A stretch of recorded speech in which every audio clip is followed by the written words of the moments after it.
নমস্কাৰ মৰমৰ ছাত্ৰ-ছাত্ৰীসকল জ্ঞান হাইভ ইউটিউব চেনেলৰ অন্য এটা ভিডিঅ' তোমালোকক আন্তৰিক স্বাগতম জনাইছোঁ আৰু আজি এই ভিডিঅ'ত দশম শ্ৰেণীৰ বিজ্ঞানৰ প্ৰথম পাঠ ৰাসায়নিক বিক্ৰিয়া আৰু সমীকৰণৰ MCQ সমূহ তোমালোকৰ মাজলৈ লৈ আহিছোঁ। তা 1 নম্বৰতে আছে বিক্ৰিয়ক পদাৰ্থ দুটাৰ মাজত আয়নৰ বিনিময় তলৰ কোনটো বিক্ৰিয়াত ঘটে? ডি অপসাৰণ, বিযোজন, সংযোজন, অপসাৰণ। ইয়াৰ উত্তৰটো হৈছে ডি অপসাৰণ। 2 নম্বৰ প্ৰশ্নত আছে তলৰ কোনটো বিক্ৰিয়া পানীৰ বিদ্যুৎ বিশ্লেষণৰ উদাহৰণ? তাপবৰ্জি, সংযোজন, অপসাৰণ, বিযোজন। ইয়াৰ উত্তৰটো হৈছে বিযোজন।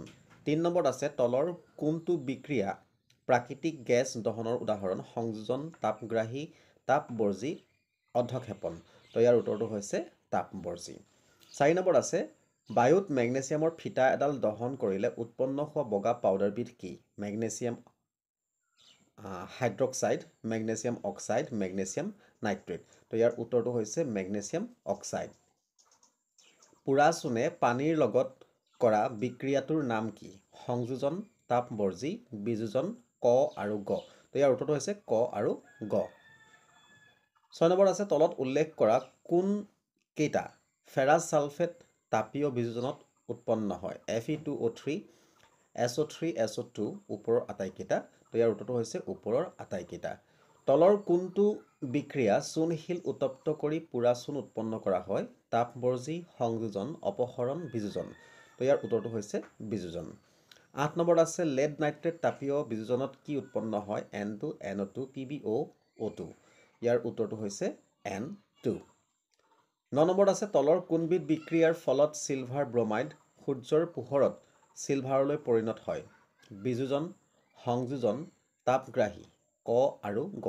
তো ইয়াৰ উত্তৰটো হৈছে ক আৰু গ। 10 নম্বৰত আছে তলৰ কোনটো বিক্ৰিয়াৰ ফলত কপাৰ ছালফেট দ্ৰৱত জিংকৰ টুকুৰা পেলাই দিলে জিংক ছালফেট আৰু কপাৰ উৎপন্ন হয়? ডি অপসাৰণ, অধক্ষেপণ, অপসাৰণ, সংযোজন। তো ইয়াৰ উত্তৰটো হৈছে অপসাৰণ। 11 নম্বৰত আছে যেতিয়া কপাৰৰ ক্ষয় ভৱন ঘটে কপাৰৰ সামগ্ৰীৰ পৃষ্ঠত কেনেধৰণৰ চামনি পৰে? মুগা, সেউজীয়া, ৰঙা, কলা। তো ইয়াৰ উত্তৰটো হৈছে সেউজীয়া। 12 নম্বৰত আছে যেতিয়া চিলভাৰৰ ক্ষয় ভৱন ঘটে চিলভাৰৰ সামগ্ৰীৰ পৃষ্ঠত কেনে বৰণৰ চামনি পৰে? মটীয়া, সেউজীয়া, কলা, মুগা। তো ইয়াৰ উত্তৰটো হৈছে কলা। 13 নম্বৰত আছে মেগনেছিয়ামৰ ফিটা এডাল বায়ুত দহনৰ আগত কিয় পৰিষ্কাৰ কৰি ল'ব লাগে?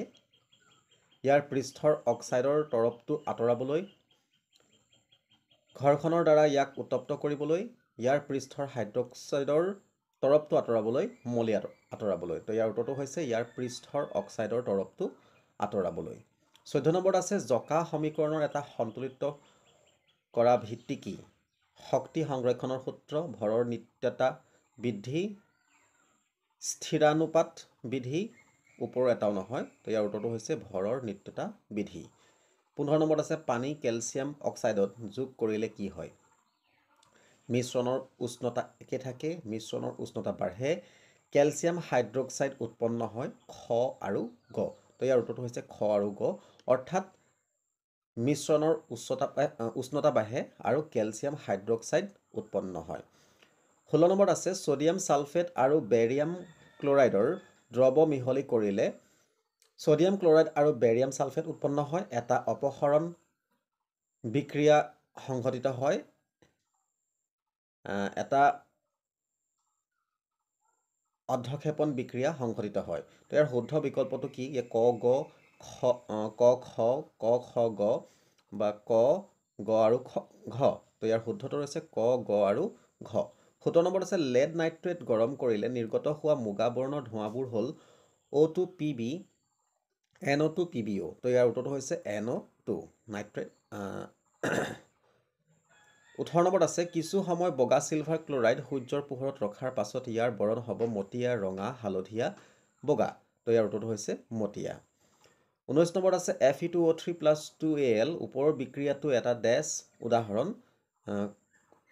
অপশ্যনত আছে এটা সংযোজন বিক্ৰিয়া, এটা অপসাৰণ বিক্ৰিয়া, এটা বিযোজন বিক্ৰিয়া, এটা ডি অপসাৰণ বিক্ৰিয়া। তো ইয়াৰ উত্তৰটো হ'ব এটা অপসাৰণ বিক্ৰিয়াৰ। 20 নম্বৰত আছে যেতিয়া লঘু হাইড্ৰক্লৰিক এচিড লুৰ গুৰিত যোগ কৰা হয় তেতিয়া কি ঘটে? বিক্ৰিয়া নঘটে, ক্লোৰিন গেছ আৰু আইৰণ হাইড্ৰক্সাইড উৎপন্ন হয়, হাইড্ৰজেন গেছ আৰু আইৰণ ক্লৰাইড উৎপন্ন হয়, আইৰণৰ লৱণ আৰু পানী উৎপন্ন হয়। তো ইয়াৰ উত্তৰটো হৈছে হাইড্ৰজেন গেছ আৰু আইৰণ ক্লৰাইড উৎপন্ন হয়।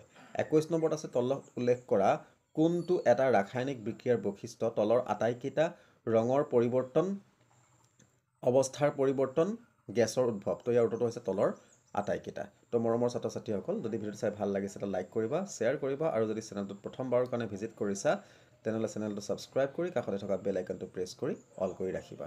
ধন্যবাদ।